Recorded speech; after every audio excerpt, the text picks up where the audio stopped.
Hi friends, welcome to my channel. എനിക്ക് പറയാനുണ്ട്. ഇന്ന് നമ്മൾ നോക്കാൻ പോകുന്നത് SCERT പാഠഭാഗങ്ങൾ കേരള ചരിത്രത്തിൻ്റെ അവസാന ഭാഗമാണ്. അപ്പോൾ കേരള ചരിത്രത്തിൻ്റെ അവസാന ഭാഗമാണ് ഇത്. നല്ല ലെങ്ത് ഉള്ള വീഡിയോയാണ്, പക്ഷേ എല്ലാ ഇമ്പോർട്ടൻറ്റ് പോയിൻറ്റ്സ് തന്നെയാണ് ഉള്ളത്. ആദ്യ ഭാഗത്ത് കുറച്ചിടത്തൊക്കെ ഞാൻ ഇച്ചിരി വിശദീകരിച്ച് എല്ലാ കാര്യങ്ങളും പറഞ്ഞൊക്കെ പോയിട്ടുണ്ട്. ലാസ്റ്റ് ഞാൻ മെയിൻ പോയിൻറ്റ്സ് മാത്രമേ പറഞ്ഞിട്ടുള്ളൂ. ആദ്യത്തേത് കുറച്ച് സ്പീഡ് കൂട്ടിയിട്ട് കാണേണ്ടവർക്ക് കാണാം, പക്ഷേ ബാക്കി ലാസ്റ്റ് ഭാഗങ്ങളൊക്കെ എല്ലാം മെയിൻ പോയിൻറ്റ്സ് മാത്രമേ പറഞ്ഞിട്ടുള്ളൂ. അതെല്ലാം ചോദിക്കുന്നതാണ്, അപ്പോൾ അത് കാണണം. നവോത്ഥാന നായകരെ പറ്റി, അതുപോലെ കുറിച്യ കലാപം, മലബാർ കലാപം പോലുള്ള കലാപങ്ങൾ, വൈക്കം സത്യാഗ്രഹം, ഗുരുവായൂർ സത്യാഗ്രഹം, പാലിയം സത്യാഗ്രഹം, അതുപോലെ തിരുവിതാംകൂർ, കൊച്ചി, മലബാർ എന്നിവിടങ്ങളിൽ വന്ന പരിഷ്കാരങ്ങൾ, ഇതെല്ലാം പറയുന്നുണ്ട്. അങ്ങനെ സിലബസിൽ തന്നിട്ടുള്ള കേരള ചരിത്രത്തിൻ്റെ ഒട്ടുമുക്കാൽ കാര്യങ്ങളും ഇതിനകത്തിലാണ് ഉള്ളത്, ഈ ഒരു ചാപ്റ്ററിലാണ് ഉള്ളത്. അപ്പം ഇതൊരിക്കലും മിസ് ചെയ്യാൻ പാടില്ലാത്ത ചാപ്റ്ററാണ്. SCERT പാഠഭാഗം പാർട്ട് 9, കേരളം ആധുനികതയിലേക്ക്. നമ്മൾ കഴിഞ്ഞ ചാപ്റ്ററിൽ എന്തൊക്കെ പറഞ്ഞു?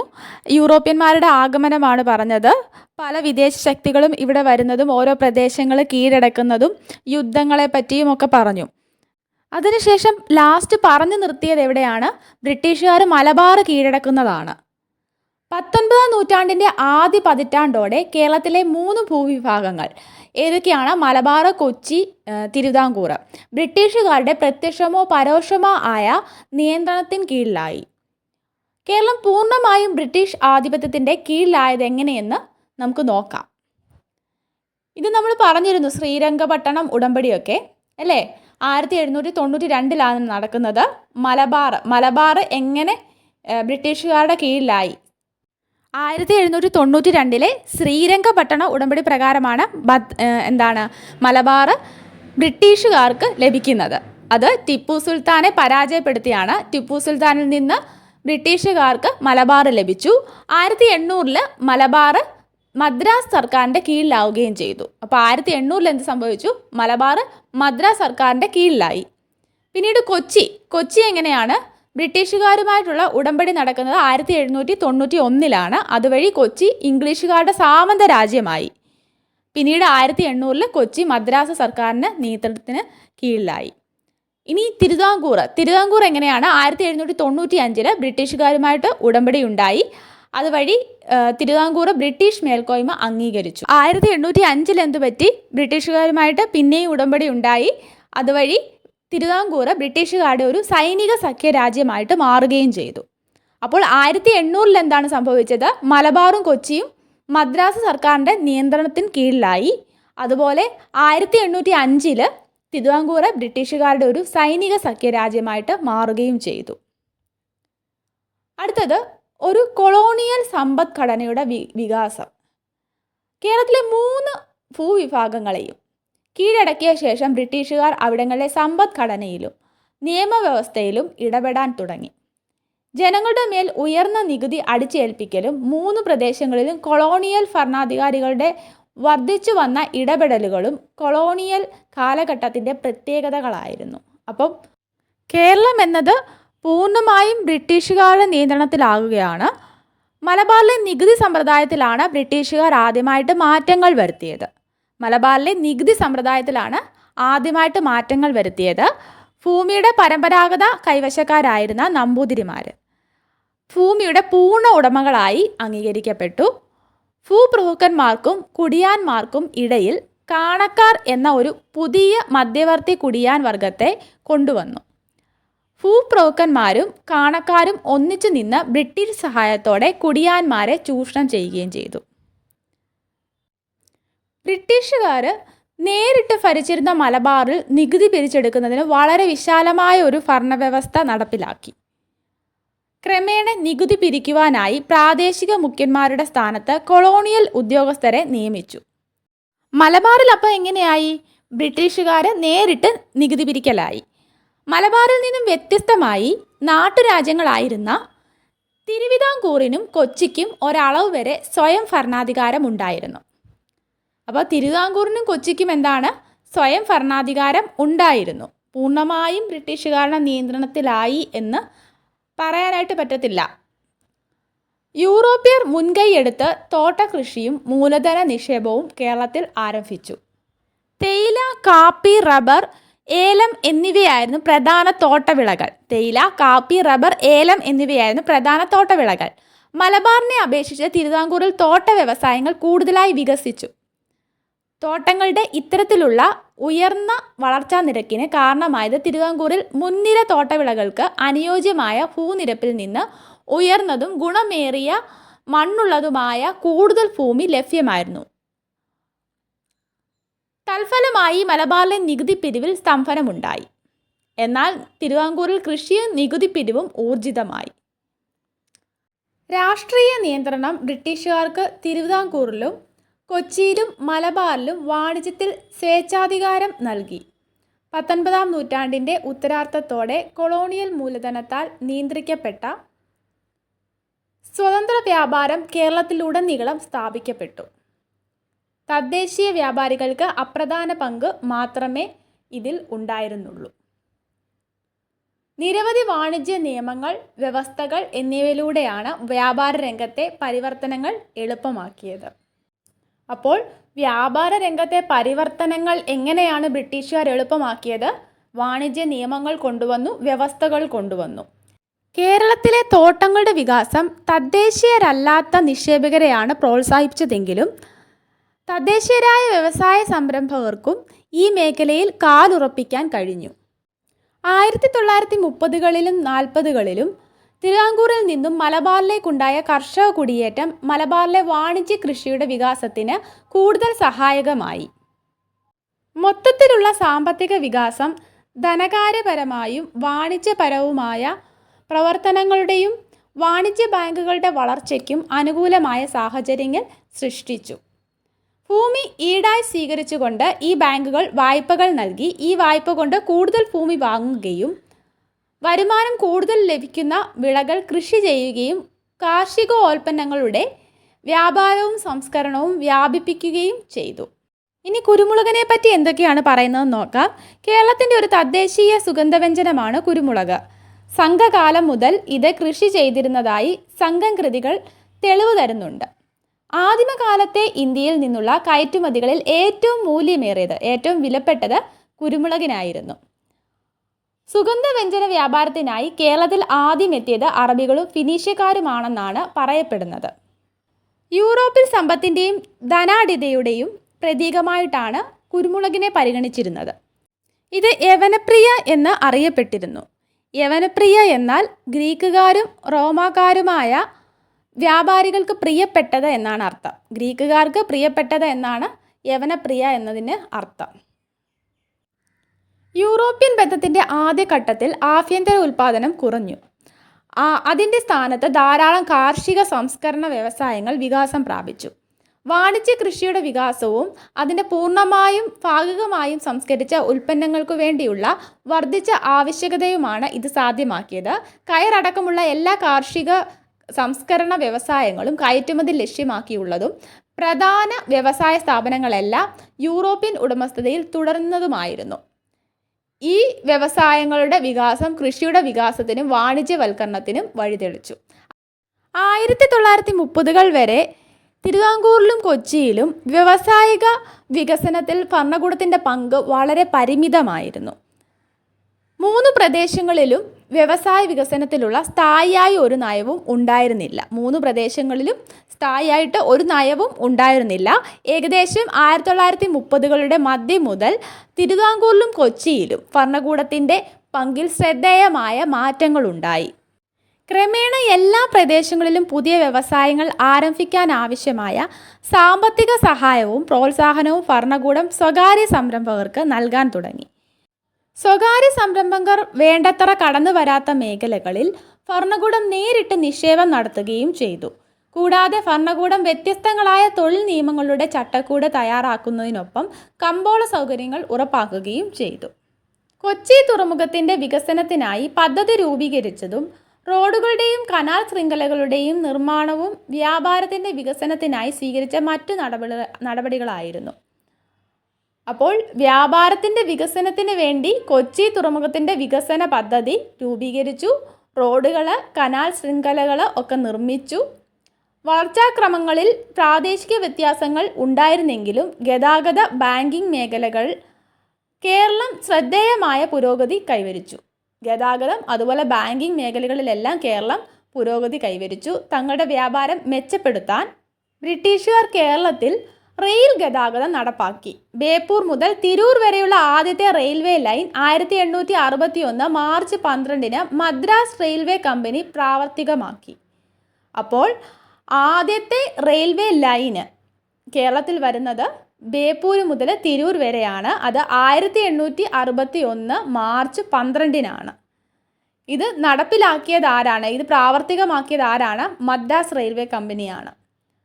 20-ാം നൂറ്റാണ്ടോടെ കേരളം പൂർണ്ണമായും പ്രവിശ്യ തലസ്ഥാനമായ മദ്രാസിനോട് ബന്ധിക്കപ്പെട്ടു. ഈ റെയിൽവേ ബന്ധം കേരളത്തിൻ്റെ സാമൂഹിക സാമ്പത്തിക മേഖലകളിൽ സുപ്രധാന മാറ്റങ്ങൾ കൊണ്ടുവന്നു.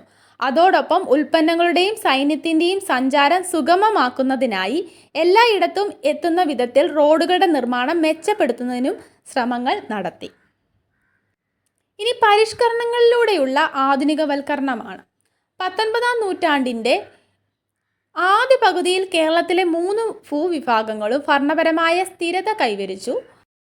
ഭരണകൂടത്തിൻ്റെയും കൊച്ചിയിലെയും തിരുവിതാംകൂറിലെയും ഭരണാധികാരികളുടെയും സംരക്ഷണതയിൽ ശ്രദ്ധേയമായ മാറ്റങ്ങളും പരിഷ്കാരങ്ങളും നടപ്പിലാക്കപ്പെട്ടു.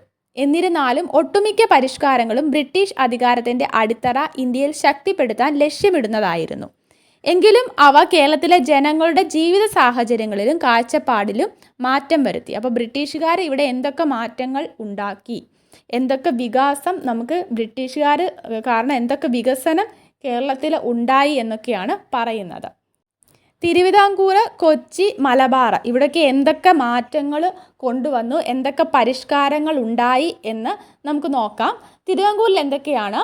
ഓരോ ഭൂവുടമയ്ക്കും പട്ടയം നൽകുകയും അതിൽ കുടിയാൻ്റെ കൈവശമുള്ള ഭൂമി, കുടിയായ്മയുടെ സ്വഭാവം, അടയ്ക്കേണ്ട നികുതി തുടങ്ങിയവ രേഖപ്പെടുത്തുകയും ചെയ്തിരുന്നു. 1812 അടിമത്തം നിരോധിച്ചു. നോക്കുക, അടിമത്തം നിരോധിച്ചത് ഏത് വർഷമാണ്? 1812 തിരുവിതാംകൂറിൽ അടിമത്തം നിരോധിക്കുന്നത്. നീതിന്യായ രംഗത്ത് എന്ത് പരിഷ്കരണമാണ് കൊണ്ടുവന്നത്? 5 ജില്ലാ കോടതികളും ഒരു അപ്പീൽ കോടതിയും സ്ഥാപിച്ചു. 1811 ദേവസ്വങ്ങളുടെ ഭരണം സർക്കാർ നേരിട്ട് ഏറ്റെടുത്തു. നാണയങ്ങൾ, വാർത്താവിനിമയം, കൃഷി, വാണിജ്യം എന്നീ രംഗങ്ങളിൽ പുരോഗതിയുണ്ടായി. തലവരിക്കരം, അതുപോലെ ഊഴിയം, മറ്റ് ഫ്യൂഡൽ നികുതികൾ എന്നിവ നിരോധിച്ചു. ഊഴിയം എന്നാൽ എന്താണ്? കൂലി കൊടുക്കാതെ ജോലി എടുപ്പിക്കുക എന്നുള്ളതാണ്. കൂലി കൊടുക്കാതെ ജോലി എടുപ്പിക്കുന്നതാണ് ഊഴിയം എന്ന് പറയുന്നത്. അപ്പം തലവരിക്കരം, അതുപോലെ ഊഴിയം, അതുപോലെ മറ്റ് ഫ്യൂഡൽ നികുതികൾ ഉണ്ടായിരുന്നു, അതൊക്കെ നിരോധിച്ചു.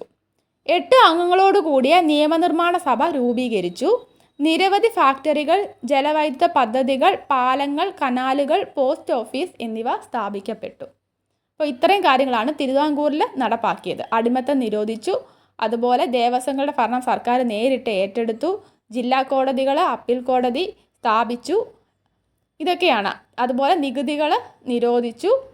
പിന്നെ 8 അംഗങ്ങളോട് കൂടിയ നിയമനിർമ്മാണ സഭ രൂപീകരിച്ചു.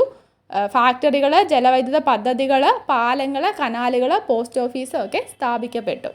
ഇനി കൊച്ചിയിൽ എന്തൊക്കെ മാറ്റങ്ങളാണ് എന്ന് നോക്കാം. കീഴ്ക്കോടതികളും ഹജൂർ കോടതി സ്ഥാപിക്കപ്പെട്ടു. പ്രധാന ദേവസ്വങ്ങൾ സർക്കാരിൻ്റെ നിയന്ത്രണത്തിലായി. 1845 അടിമത്തം നിർത്തലാക്കി. അപ്പോൾ 1812 തിരുവിതാംകൂറിൽ അടിമത്തം നിരോധിച്ചത്. കൊച്ചിയിൽ എന്നാണ് 1845 അടിമത്തം നിർത്തലാക്കുന്നത്. ഭൂമി അളന്ന് തിട്ടപ്പെടുത്തൽ എന്ന് വെച്ച് കഴിഞ്ഞാൽ എന്താണ്? നമ്മൾ പറഞ്ഞിരുന്നു, കണ്ടെഴുത്ത് നടപ്പിലാക്കി. അപ്പോൾ കണ്ടെഴുത്ത് നടപ്പിലാക്കിയത് എവിടെയാണ്? കൊച്ചിയിലാണ്. ഭൂമി അളന്ന് തിട്ടപ്പെടുത്തൽ അല്ലെങ്കിൽ കണ്ടെഴുത്ത് നടപ്പിലാക്കി. അതുപോലെ റെയിൽവേ പാതകൾ നിർമ്മിച്ചു. പൊതുജന ആരോഗ്യം, കൃഷി, മത്സ്യബന്ധനം എന്നീ വകുപ്പുകൾ സ്ഥാപിച്ചു. കാണം ഭൂമി എന്ന പേരിൽ കുടിയായ്മയുടെ കാലാവധി ഉറപ്പാക്കിക്കൊണ്ട് കൊച്ചി കുടിയായ്മ നിയമം പാസ്സാക്കി. ഒരു സ്റ്റാഫ് സെലക്ഷൻ ബോർഡ് സ്ഥാപിച്ചു. കൊച്ചിയിലൊരു സ്റ്റാഫ് സെലക്ഷൻ ബോർഡ് സ്ഥാപിച്ചു. ഇത്രയുമാണ് കൊച്ചിയിൽ വന്ന മാറ്റങ്ങൾ. ഇനി മലബാറിൽ എന്തൊക്കെ പരിഷ്കരണങ്ങളാണ് നടത്തിയതെന്ന് നോക്കാം. ജില്ലാ പ്രവിശ്യ കോടതികൾ സ്ഥാപിച്ചു. ജില്ലാ കോടതി, അതുപോലെ പ്രവിശ്യ കോടതികളും സ്ഥാപിച്ചു. റോഡുകളുടെ ഒരു ശൃംഖല നിർമ്മിച്ചു. അഞ്ചരക്കണ്ടിയിൽ ഒരു സുഗന്ധവ്യഞ്ജന തോട്ടം സ്ഥാപിച്ചു. നെയ്ത്തുശാലകളും ഓട് ഫാക്ടറികളും ആരംഭിച്ചു. കോഴിക്കോട്, തലശ്ശേരി, കണ്ണൂർ, പാലക്കാട് നഗരസഭകൾ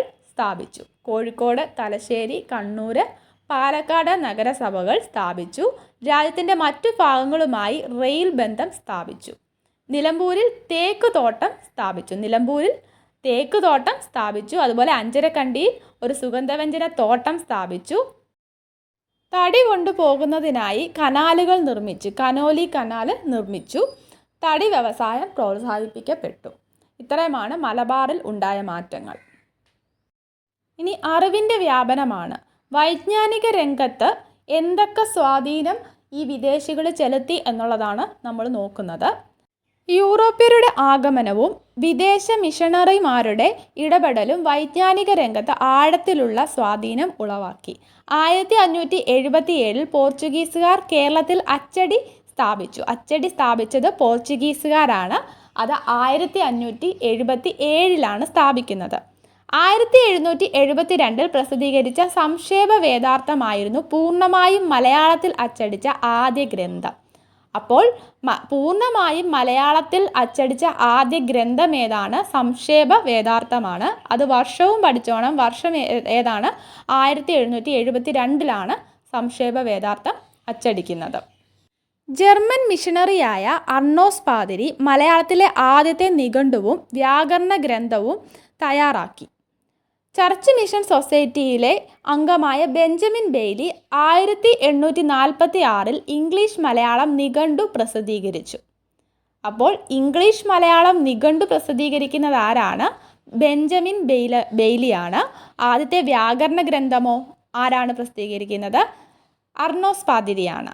ബേസൽ ഇവാഞ്ചലിക്കൽ മിഷനിലെ അംഗമായ ഹെർമൻ ഗുണ്ടർട്ടാണ് മലയാളത്തിലെ ആദ്യത്തെ ആധികാരിക വ്യാകരണ ഗ്രന്ഥം തയ്യാറാക്കുന്നത്. ആദ്യത്തെ ആധികാരിക വ്യാകരണ ഗ്രന്ഥമാണെങ്കിൽ ഹെർമൻ ഗുണ്ടർട്ടാണ് തയ്യാറാക്കുന്നത്. അപ്പോൾ ഒന്നുകൂടെ പറയാം. ആദ്യത്തെ വ്യാകരണ ഗ്രന്ഥവും നിഘണ്ടുവും തയ്യാറാക്കുന്നത് അർണോസ് പാതിരിയാണ്. ജർമ്മൻ മിഷണറിയായ അർണോസ് പാതിരിയാണ്. അതുപോലെ ഇംഗ്ലീഷ് മലയാളം നിഘണ്ടു ആദ്യമായിട്ട് പ്രസിദ്ധീകരിക്കുന്നത് ആരുടെയാണ്? ബെഞ്ചമിൻ ബെയ്ലിയുടെയാണ്. 1844 പ്രസിദ്ധീകരിക്കുന്നത്. അതുപോലെ പ്രത്യേകിച്ച് എടുത്തു ചോദിക്കുകയാണ്, ആദ്യത്തെ ആധികാരിക വ്യാകരണ ഗ്രന്ഥം തയ്യാറാക്കിയത് ആരാണ്? മലയാളത്തിലെ ആദ്യത്തെ ആധികാരിക വ്യാകരണ ഗ്രന്ഥം തയ്യാറാക്കിയത് ആരാണെന്ന് ചോദിച്ചു കഴിഞ്ഞാൽ ആരാണ്? ഹെർമൻ ഗുണ്ടർട്ടാണ്. 1847 അദ്ദേഹം ഹെർമൻ ഗുണ്ടർട്ട് രാജ്യസമാചാരം, പശ്ചിമോദയം എന്നീ പേരുകളിൽ 2 മലയാളം വർത്തമാന പത്രങ്ങൾ ആരംഭിച്ചു. അപ്പോൾ ഹെർമൻ ഗുണ്ടർട്ടിൻ്റെയാണ് രാജ്യസമാചാരവും പശ്ചിമോദയവും. ഇത് ആദ്യമായിട്ട് 2 വർത്തമാന പത്രങ്ങൾ ഇറങ്ങിയതാണ്. ആദ്യമായിട്ട് ഇറങ്ങുന്ന വർത്തമാന പത്രം ഏതാണ്? രാജ്യസമാചാരമാണ്. 1847 ഇറങ്ങുന്നത്. പിന്നീട് മലയാള മനോരമ, മാതൃഭൂമി തുടങ്ങി നിരവധി പത്രങ്ങൾ പ്രസിദ്ധീകരണം ആരംഭിക്കുകയും ചെയ്തു. ഇതെല്ലാം മലയാള ഭാഷയുടെ പൊതുനിലവാരം വർദ്ധിക്കുന്നതിന് കാരണമായി. ആധുനിക ആശയങ്ങളുടെ പ്രചാരണത്തിനും അതുവഴി കേരള സമൂഹത്തിൻ്റെ ആധുനികവൽക്കരണത്തിനും അച്ചടി സഹായകമായി. അപ്പോൾ അച്ചടി കൊണ്ടുവന്നത് ആരാണ്? പോർച്ചുഗീസുകാരാണ്. കേരള സമൂഹത്തിൻ്റെ ആധുനികവൽക്കരണത്തിൻ്റെ പിന്നിലെ സുപ്രധാന ചാലക ശക്തി വിദ്യാഭ്യാസമായിരുന്നു. വിദ്യാഭ്യാസം സാർവത്രികമാക്കുന്നതിൽ മിഷണറിമാർ സുപ്രധാന പങ്ക് വഹിച്ചു.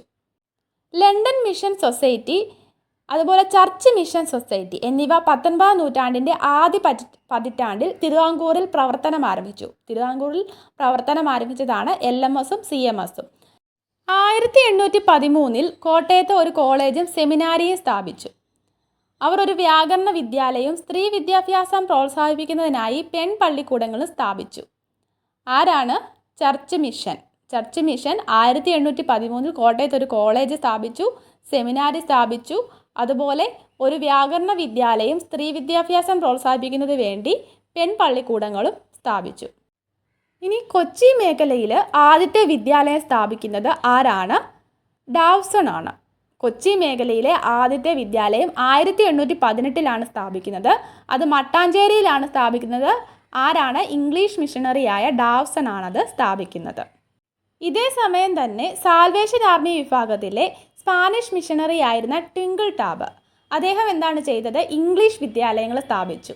എവിടെയാണ്? തിരുവിതാംകൂറിൻ്റെ തെക്കൻ പ്രദേശങ്ങളിലാണ് അദ്ദേഹം ഇംഗ്ലീഷ് വിദ്യാലയങ്ങൾ സ്ഥാപിക്കുന്നത്. അപ്പോൾ സ്പാനിഷ് മിഷണറി ആയിരുന്ന ട്വിങ്കിൾ ടാബ് നാഗർകോവിൽ അടക്കമുള്ള തിരുവിതാംകൂറിൻ്റെ തെക്കൻ പ്രദേശങ്ങളിലെ ഇംഗ്ലീഷ് വിദ്യാലയങ്ങൾ സ്ഥാപിച്ചു. മലബാറിൽ വിദ്യാഭ്യാസത്തിൻ്റെ പ്രചാരത്തിൻ്റെ നേതൃത്വം ഏറ്റെടുത്തത് ബേസൽ ഇവാഞ്ചലിക്കൽ മിഷനാണ്, BEM. 1841 മിഷണറി ആയിരുന്ന റവറർ ഹബിക് കണ്ണൂരിലെ ബർണശ്ശേരിയിൽ ഒരു ഇംഗ്ലീഷ് വിദ്യാലയം സ്ഥാപിച്ചു. അപ്പോൾ മലബാറിൽ ആദ്യമായിട്ടൊരു ഇംഗ്ലീഷ് വിദ്യാലയം സ്ഥാപിക്കുന്നു. എവിടെയാണ്? കണ്ണൂരിലെ ബർണശ്ശേരിയിൽ 1841 സ്ഥാപിക്കുന്നത്. ആരാണ്? റവറർ ഹബിക്കാണ് സ്ഥാപിക്കുന്നത്. ബേസൽ മിഷൻ 1848 കോഴിക്കോടിനടുത്ത് കല്ലായിയിലും അതുപോലെ 1856 തലശ്ശേരിയിലും പ്രാഥമിക ഇംഗ്ലീഷ് വിദ്യാലയങ്ങൾ സ്ഥാപിച്ചു. ക്രിസ്ത്യൻ മിഷണറിമാരുടെ പ്രവർത്തന മാതൃക വിദ്യാഭ്യാസ രംഗത്തേക്ക് കടക്കാൻ തദ്ദേശീയ ഭരണാധികാരികളെ പ്രേരിപ്പിച്ചു. 1817 തിരുവിതാംകൂറിലെ ഭരണാധികാരിയായിരുന്ന ഗൗരി പാർവതി ഭായി, ഇമ്പോർട്ടൻ്റ് ആണ്, എപ്പോഴും ചോദിക്കുന്നതാണ്. 1817 തിരുവിതാംകൂറിലെ ഭരണാധികാരിയായിരുന്ന ഗൗരി പാർവതി ഭായി തിരുവിതാംകൂറിൽ സൗജന്യവും നിർബന്ധിതവുമായ ഒരു വിദ്യാഭ്യാസ സമ്പ്രദായം കേണൽ മൺറോയുടെ സഹായത്താൽ നടപ്പിലാക്കി. അപ്പോൾ തിരുവിതാംകൂറിൽ സൗജന്യവും നിർബന്ധിതവുമായിട്ട് ഉള്ള വിദ്യാഭ്യാസ സമ്പ്രദായം കൊണ്ടുവരുന്നത് ആരാണ്? റാണി ഗൗരി പാർവതി ഭായിയാണ്. അത് കേണൽ മൺറോയുടെ സഹായത്താലാണ് നടപ്പിലാക്കുന്നത്. തിരുവിതാംകൂറിൻ്റെ വിവിധ ഭാഗങ്ങളിൽ പ്രാഥമിക വിദ്യാലയങ്ങൾ സ്ഥാപിച്ചു. സ്വാതി തിരുനാളിൻ്റെ ഭരണകാലത്ത് ആദ്യത്തെ ഇംഗ്ലീഷ് വിദ്യാലയം 1839 എറണാകുളത്ത് ആരംഭിച്ചു.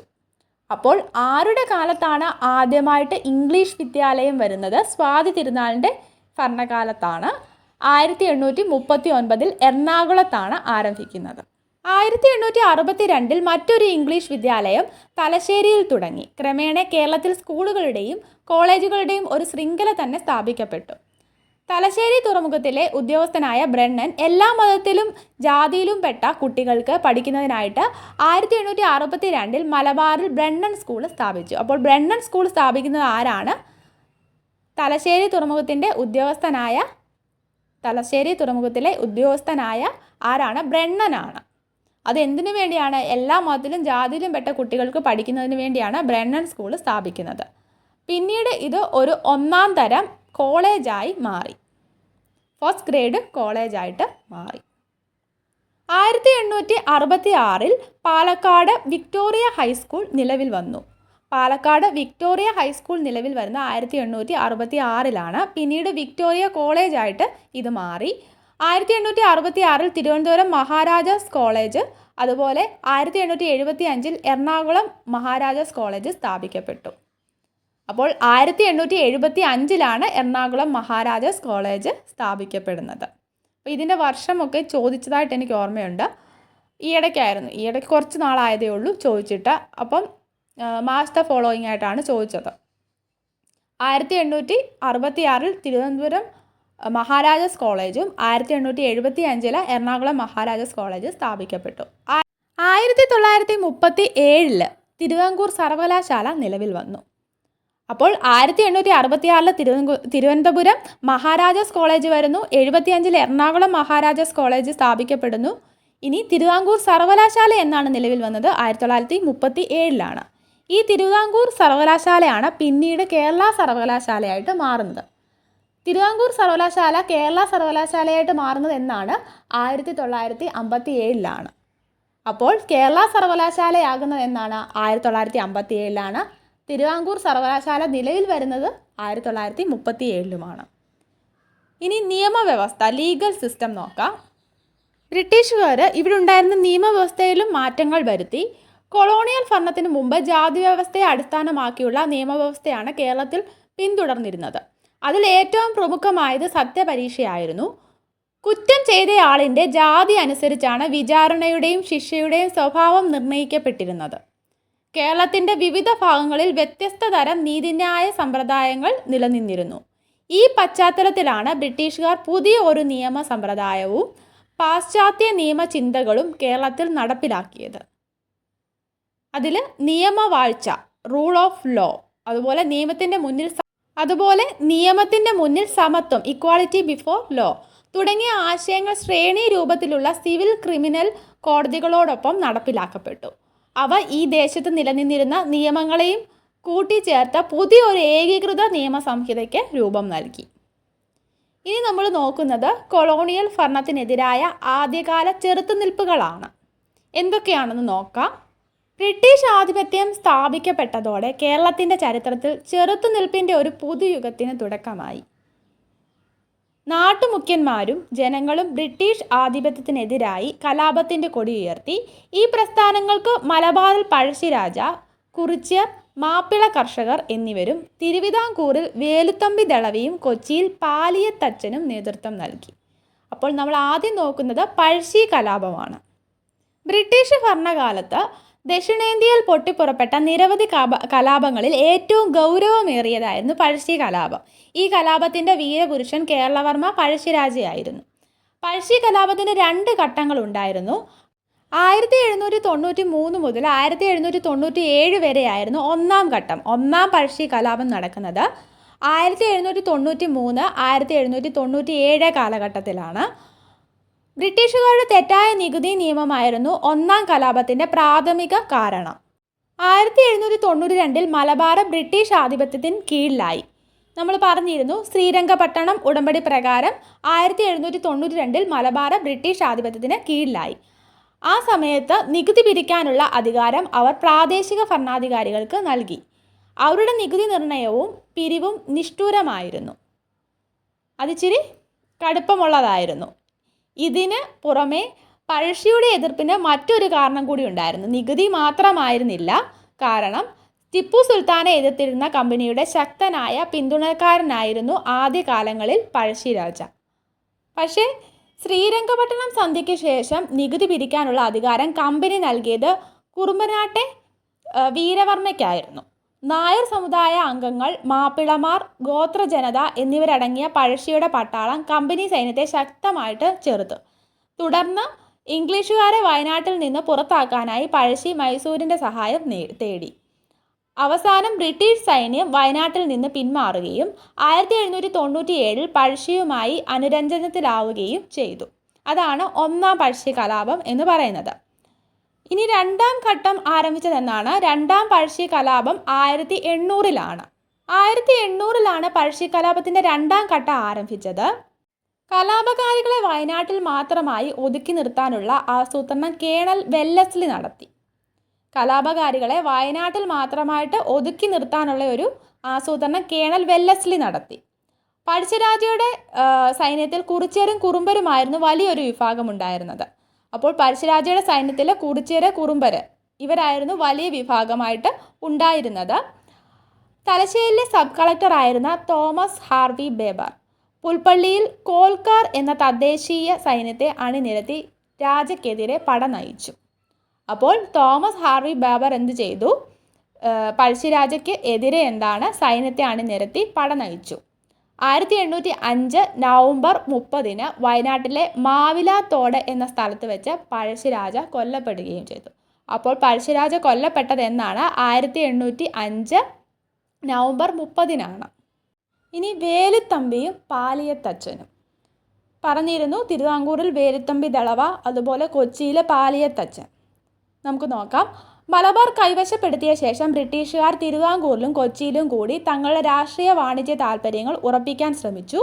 1800 കമ്പനി തിരുവിതാംകൂറിലെയും കൊച്ചിയിലെയും ബ്രിട്ടീഷ് പ്രസിഡന്റായി കേണൽ മെക്കാളയെ നിയമിച്ചു. 1800 കേണൽ മെക്കാളയെ ബ്രിട്ടീഷ് പ്രസിഡന്റായിട്ട് നിയമിക്കുന്നു. നാട്ടുരാജ്യങ്ങളുടെ എല്ലാ ആഭ്യന്തര കാര്യങ്ങളുടെയും നിയന്ത്രണം അദ്ദേഹം ഏറ്റെടുക്കാൻ തുടങ്ങിയതോടെ ഭരണാധികാരികൾക്ക് പരമാധികാരം നഷ്ടപ്പെട്ടു. അപ്പോൾ നാട്ടുരാജ്യങ്ങളുടെ എല്ലാ ആഭ്യന്തര കാര്യങ്ങളുടെയും നിയന്ത്രണം ഇദ്ദേഹം ഏറ്റെടുത്തു. ആരേറ്റെടുത്തു? കേണൽ മെക്കാളെ ഏറ്റെടുത്തു. അതുകൊണ്ട് അങ്ങനെ ഭരണാധികാരികൾക്ക് പരമാധികാരം നഷ്ടപ്പെട്ടു. 1805 ബ്രിട്ടീഷുകാർ തിരുവിതാംകൂറിലെ ഭരണാധികാരിയുമായി സ്ഥായിയായ സൗഹൃദത്തിൻ്റെയും ആശ്രയത്വത്തിൻ്റെയും ഒരു സന്ധിയിൽ ഒപ്പുവെച്ചു. ഇത് ഫലമായി തിരുവിതാംകൂറിൻ്റെ രാഷ്ട്രീയ സ്വാതന്ത്ര്യത്തിന് അന്ത്യം കുറിച്ചു.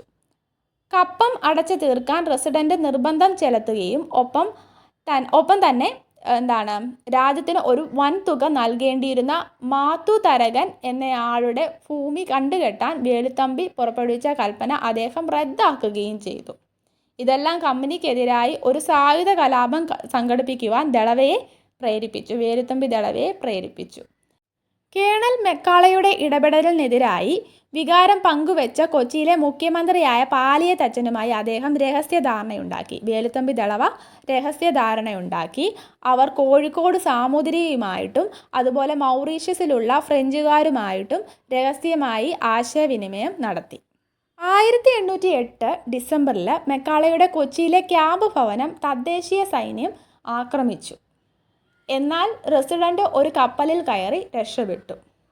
കലാപം തുടരവേ 1809 ജനുവരിയിൽ മലയാള വർഷം 984 മകരം 1 കുണ്ടറയിലെത്തിയ വേലുത്തമ്പി ജനങ്ങളുടെ പൂർണ്ണമായ പിന്തുണ ലഭിക്കുന്നതിനായി അവരോട് ആവേശോജ്വലമായിട്ടുള്ള ഒരു ആഹ്വാനം നടത്തി. അതാണ് കുണ്ടറ വിളംബരം. അപ്പോൾ മലയാള വർഷവും അതുപോലെ ഇംഗ്ലീഷ് വർഷവും ഓർത്തിരിക്കണം, കാരണം പുസ്തകത്തിൽ രണ്ടും പറഞ്ഞിട്ടുണ്ട്. ഏതൊക്കെയാണ്? 1809 ജനുവരി എന്നുള്ളതും അതുപോലെ മലയാള വർഷം എന്നാണ് 984 മകരം 1 എന്നുള്ളതും ഓർത്തിരിക്കണം. അപ്പം ജനങ്ങളുടെ പൂർണ്ണമായ പിന്തുണ ലഭിക്കുന്നതിന് വേണ്ടി അദ്ദേഹം കുണ്ടറ വിളംബരം നടത്തി. വേലുത്തമ്പി ദളവ കുണ്ടറ വിളംബരം നടത്തി. ഈ വിളംബരം ദക്ഷിണേന്ത്യയിലെ കൊളോണിയൽ വിരുദ്ധ സമരത്തിൻ്റെ നാഴികക്കല്ലായിട്ടുള്ള ഒരു രേഖയായിട്ടാണ് അറിയപ്പെടുന്നത്. ബ്രിട്ടീഷുകാർ കൊച്ചി ആക്രമിച്ചതോടെ പാലിയത്തച്ഛൻ വേലുത്തമ്പിയുമായുള്ള സഖ്യം ഉപേക്ഷിച്ചു. പുതിയ ദളവയായ ഉമ്മിണിത്തമ്പി വേലുത്തമ്പിയെ പിടിക്കാൻ കൽപ്പന പുറപ്പെടുവിക്കുകയും അദ്ദേഹത്തെ പിടിച്ചു കൊടുക്കുന്നവർക്ക് പാരിതോഷികം വാഗ്ദാനം ചെയ്യുകയും ചെയ്തു. തുടർന്ന് മണ്ണടിയിൽ വേലുത്തമ്പി അഭയം തേടിയ ഭവനം തിരുവിതാംകൂറിൻ്റെയും ബ്രിട്ടീഷുകാരുടെയും സൈന്യം വളഞ്ഞു. ജീവനോടെ പിടിക്കുന്നത് മൂലമുണ്ടാകുന്ന നാണക്കേട് ഒഴിവാക്കാനായിട്ട് അദ്ദേഹം ആത്മഹത്യ ചെയ്യുകയും ചെയ്തു. ഇനി നോക്കുന്നത് കുറിച്യ കലാപമാണ്. പഴശ്ശി കലാപം അടിച്ചമർത്തിയ ശേഷം ബ്രിട്ടീഷുകാർ വയനാട്ടിലെ ഗോത്ര ജനതയായ കുറിച്യരുടെയും കുറുമ്പരുടെയും തുണ്ടുഭൂമികൾ പിടിച്ചെടുത്തു. പഴശ്ശി കലാപത്തിൽ അവർ പങ്കെടുത്തതിലുള്ള പ്രതികാരമായിട്ടാണ് ഈ ഭൂമി പിടിച്ചെടുത്തത്. കൂടാതെ അവർ പരമ്പരാഗത രീതിയിൽ വനത്തിൽ നടത്തുന്ന വെട്ടിച്ചുട്ട് കൃഷിക്ക് ബ്രിട്ടീഷുകാർ അനുമതി നിഷേധിക്കുകയും ബ്രിട്ടീഷുകാർ അവരോട് സാധനത്തിന് പകരം പണം നികുതിയായി അടയ്ക്കാൻ ആവശ്യപ്പെടുകയും ചെയ്തു. 1812 മാർച്ചിലാണ് കലാപം ആരംഭിച്ചത്. കുറിച്യ കലാപം ആരംഭിച്ചത്. കലാപകാരികളുടെ നേതാവ് രാമനമ്പി അഥവാ രാമമൂപ്പനായിരുന്നു. 1812 മെയ് 1 ബ്രിട്ടീഷ് സൈന്യം രാമനമ്പിയെ പിടികൂടി വധിച്ചു. 1812 മെയ് മാസത്തോടെ ബ്രിട്ടീഷുകാർ കുറിച്യ കലാപം അടിച്ചമർത്തുകയും ചെയ്തു. കുറിച്യ കലാപം ഒരു ഗോത്ര കലാപമായിരുന്നെങ്കിലും കൊളോണിയൽ ചൂഷണത്തിൻ്റെ ദുരിതമനുഭവിച്ച സമൂഹത്തിലെ എല്ലാ വിഭാഗം ജനങ്ങളും ഇതിനെ പിന്തുണച്ചു. ഇനി മാപ്പിള കലാപങ്ങൾ നോക്കാം.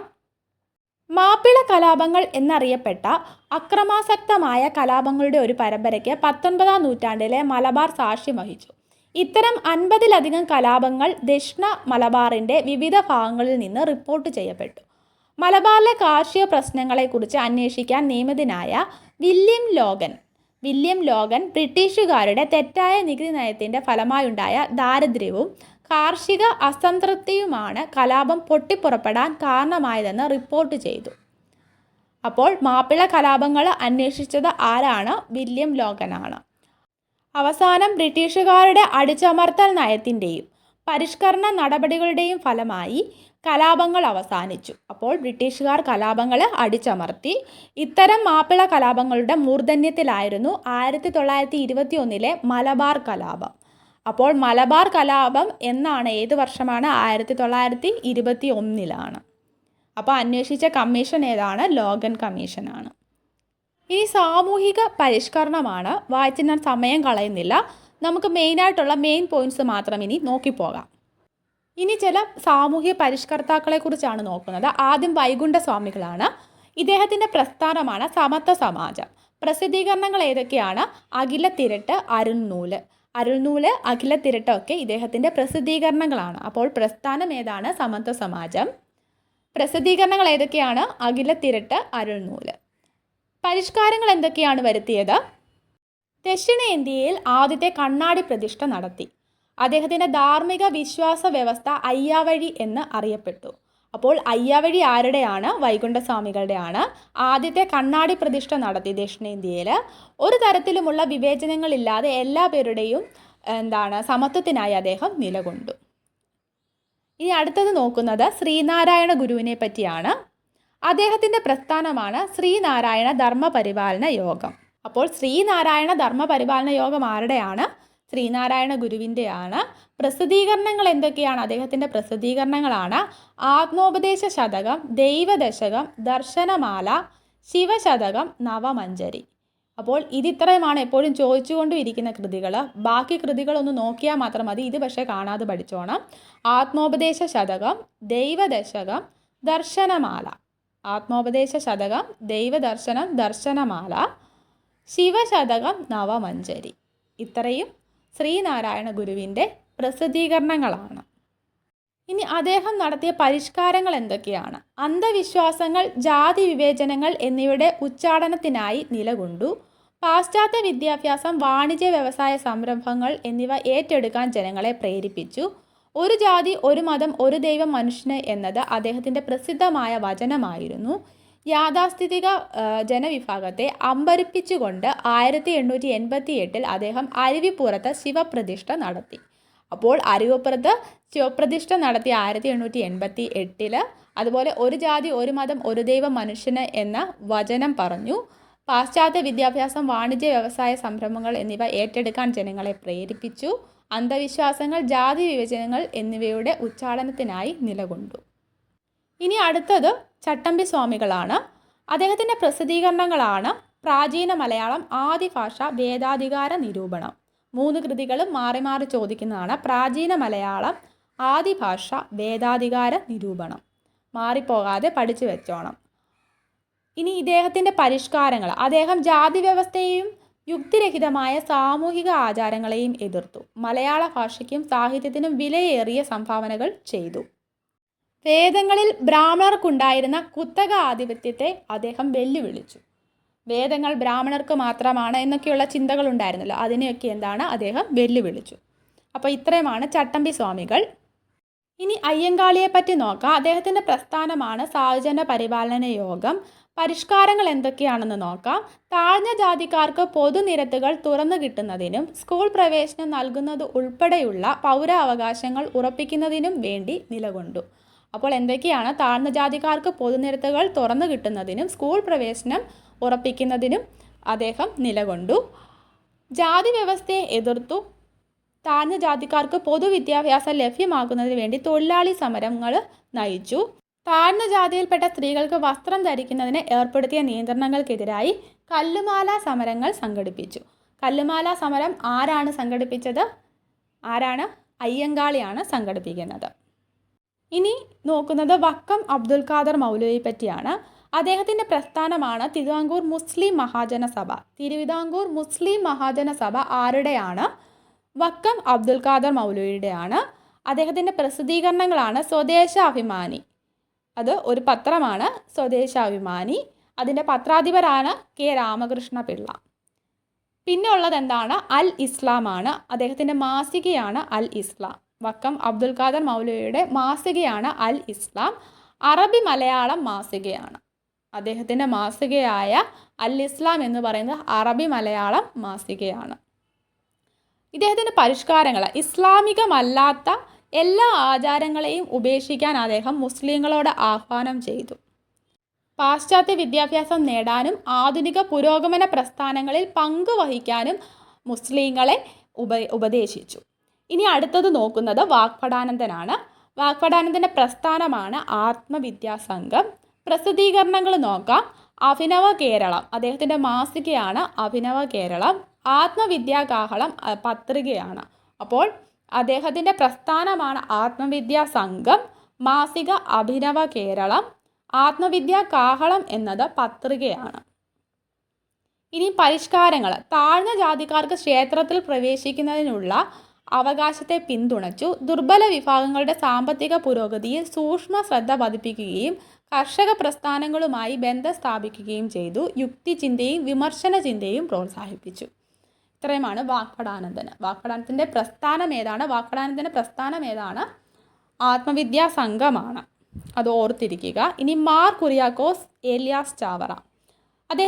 അദ്ദേഹത്തിൻ്റെ പ്രസിദ്ധീകരണങ്ങളാണ് ആത്മാനുതാപം, ഇടയ നാടകങ്ങൾ, ധ്യാനസല്ലാപങ്ങൾ, നാലാഗമങ്ങൾ. ആത്മാനുതാപം, ഇടയ നാടകങ്ങൾ, ധ്യാനസല്ലാപങ്ങൾ, നാലാഗമങ്ങൾ. ഇതൊക്കെ മാർ കുര്യാക്കോസ് ഏലിയാസ് ചാവറയുടെ പ്രസിദ്ധീകരണങ്ങളാണ്. പരിഷ്കാരങ്ങൾ എന്തൊക്കെയാണെന്ന് നോക്കാം. മധ്യ കേരളത്തിൽ അദ്ദേഹം നിരവധി വിദ്യാലയങ്ങൾ സ്ഥാപിച്ചു. സമൂഹത്തിലെ ദരിദ്രർക്കും അതുപോലെ വാർദ്ധക്യം ബാധിച്ചവർക്കുമായി അനാഥാലയങ്ങൾ സ്ഥാപിച്ചു. 1846 കോട്ടയത്തെ മാന്നാനത്ത് ഒരു സംസ്കൃത വിദ്യാലയം സ്ഥാപിച്ചു.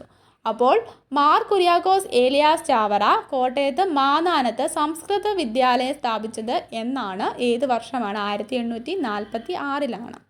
അടുത്തതായിട്ട് നമ്മൾ നോക്കുന്നത് വി ടി ഭട്ടതിരിപ്പാടിനെ കുറിച്ചാണ്. അദ്ദേഹത്തിൻ്റെ പ്രസിദ്ധീകരണമാണ് അടുക്കളയിൽ നിന്നും അരങ്ങത്തേക്ക്. അത് നാടകമാണ് അടുക്കളയിൽ നിന്നും അരങ്ങത്തേക്ക്. പരിഷ്കാരങ്ങൾ എന്തൊക്കെയാണ്? നമ്പൂതിരി സ്ത്രീകളോടുള്ള, പ്രത്യേകിച്ച് വിധവകളോടുള്ള ദ്രോഹപരമായ പെരുമാറ്റങ്ങളെ നിന്ദിച്ചു. സ്ത്രീധന സമ്പ്രദായത്തെയും പ്രായം കുറഞ്ഞ പെൺകുട്ടികളെ പ്രായമേറിയ പുരുഷന്മാർ വിവാഹം കഴിക്കുന്ന രീതിയോടും ചെറുത്തു.